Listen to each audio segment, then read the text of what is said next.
twakoranijwe n'umunsi mukuru twibuka imyaka 48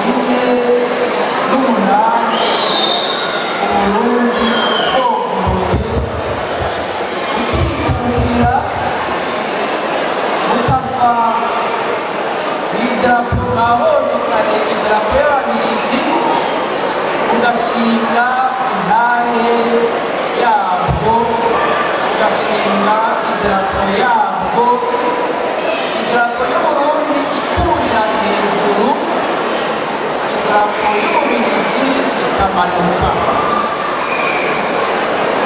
Aha rero tubimazemo imyaka 48.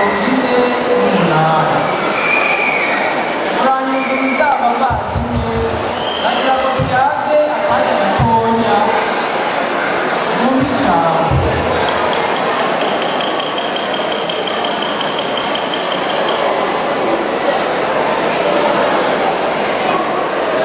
Ndazi ko akusitike ngaha itumvikana neza, ariko tuyaga.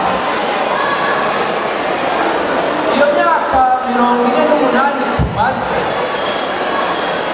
bayihawe n'ubwitonzi bw'abantu bose, bayihawe n'ugushyira hamwe kw'abarundi, kandi abarundi bashyize hamwe ubwoko bwose bashyigikiye hamwe bakikurako tumaze ko imyaka myinshi ndavuga ngo zana amagi, zana inkoko, zana amata, ibyo byose iyo haje umuzungu aje ababisi ku isare iwacu cyangwa aje hariya iwacu ku mutumba, ibyo byabwirizwa gutora kubera ko umuzungu yaje kwitora iwacu. Urazi ko hageze umuzungu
kuri mwambutsa umunsi twikukira bavuga ngo umwami imana umwami Burundi.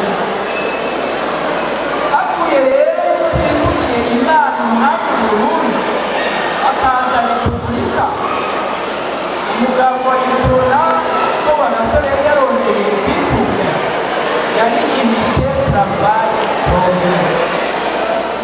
Aho rero Rwagasore icyo tumwibukira ko cyane cyane ni uko